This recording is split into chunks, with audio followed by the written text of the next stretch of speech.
വന്നു കഴിഞ്ഞ് അവർ 3 പേരും വളരെ ആത്മാർത്ഥമായിട്ട് അപ്പോളജൈസ് ചെയ്ത് കഴിഞ്ഞു. അതിൽ അക്ബർ പറയുന്നുണ്ട്, എനിക്ക് ഒന്നുകൂടി മൂപ്പരോട് സോറി പറയണം, പക്ഷേ നോമിനേഷൻ കഴിഞ്ഞിട്ട് സോറി പറയാം, അതിന് മുമ്പ് സോറി പറഞ്ഞു കഴിഞ്ഞാൽ നോമിനേഷനിൽ വരാതിരിക്കാൻ വേണ്ടി നാടകം കളിച്ചു എന്ന് അങ്ങേര് പറയുന്നു. അക്ബറിന്റെ ബ്രില്യൻസിന് നമ്മൾ ഒരു 10 പവൻ സ്വർണ്ണമാല ഇട്ട് കൊടുക്കണം. അമ്മ അതിന് ബ്രില്യൻസ് ആണ്. കാരണം പുള്ളി അത് പറയും. പുള്ളി തിരിച്ചു വന്ന് കയറി ആദ്യം ചോദിക്കുന്നത് ലാലേട്ടൻ അവരെ പൊരിച്ചോ എന്നുള്ളതാണ്. എന്നാൽ ഈ അനിയത്തി കുട്ടിയോട് എന്ന് പറയുന്ന ആൾക്കാർ അദ്ദേഹത്തോട് ചോദിക്കണം, ഇക്ക ശരിക്കും എന്താ പറ്റിയ, ഡോക്ടർ എന്താ പറഞ്ഞത്, നിങ്ങൾ ശരിക്കും ഓക്കെ ആണോ, നിങ്ങൾ റെസ്റ്റ് എടുക്കുക, അതായത് ആണെങ്കിൽ ഞങ്ങൾ നോക്കിക്കോളാം എന്നൊക്കെ പറയുന്നതിന് പകരം ലാലേട്ടൻ പൊരിച്ച് ഭയങ്കര പൊരിയായിരുന്നു, ഫസ്റ്റ് ഡേ എന്നാ പൊരിയായിരുന്നു എന്നൊക്കെ പറഞ്ഞ് അതിലിരുന്ന് കഥ പറഞ്ഞു കൊടുക്കുകയാണ്. അവരെ പൊരിച്ച് ഭയങ്കര തന്നെ അടിപൊളി സൂപ്പർ.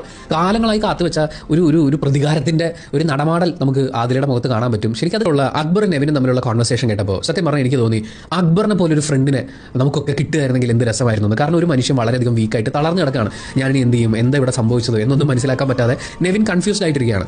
ആ സ്റ്റേറ്റിൽ ഈ കൂട്ടുകാരന് മോട്ടിവേഷൻ കൊടുക്കാൻ വേണ്ടി തൻ്റെ ലൈഫിലെ എക്സ്പീരിയൻസും കൂടി പറഞ്ഞുകൊണ്ട് എടാ നീ നന്നായി കളിക്കുകയാണ് വേണ്ടത് എന്ന് പറയുന്ന ഒരു സ്പോർട്സ്മാൻ സ്പിരിറ്റോടെ നാളെ പക്ഷേ നെവിൻ തളർന്ന് കിടക്കുമ്പോൾ നീ ഗംഭീരമായിട്ട് കളിക്കടാ, പുറത്തിറങ്ങി കഴിഞ്ഞാൽ നിനക്കൊരു വലിയ ലൈഫുണ്ട്, നീ വിചാരിക്കുന്നതിനേക്കാൾ ഒരു 50 മടങ്ങ് അടിപൊളിയായിട്ട് നിനക്ക് ജീവിക്കാൻ പറ്റും, ഈ സമ്പാദ്യത്തെക്കുറിച്ച് പൈസയെക്കുറിച്ചൊന്നും ടെൻഷൻ ആവില്ല, അതൊക്കെ നമുക്ക് ഉണ്ടാക്കിയെടുക്കാൻ പറ്റൂടാ, ലാലേട്ടൻ നിന്നോട് പറഞ്ഞത് നീ ഫൈനൽ 5ലേക്ക് എത്ത്, നീ നന്നായി കളിക്ക് എന്നാണെന്നൊക്കെ പറഞ്ഞു കൊടുക്കുന്ന ഒരു കൂട്ടുകാരനെ കാണുമ്പോൾ നിങ്ങൾക്ക് എന്തെങ്കിലും, ഞാൻ നേരത്തെ പറഞ്ഞില്ല ലാലേട്ടൻ്റെ ആ ഒരു ക്ലിപ്പ് എടുത്ത് വെക്കുന്നത് പോലെ അക്ബർ നെവിൻ കോൺവെർസേഷൻ ഒരു വീഡിയോ ക്ലിപ്പ് സേവ് ചെയ്ത് സൂക്ഷിച്ചു വെച്ചോ. അതൊക്കെയാണ് നോർമലൈസ് ചെയ്യപ്പെടേണ്ടത്.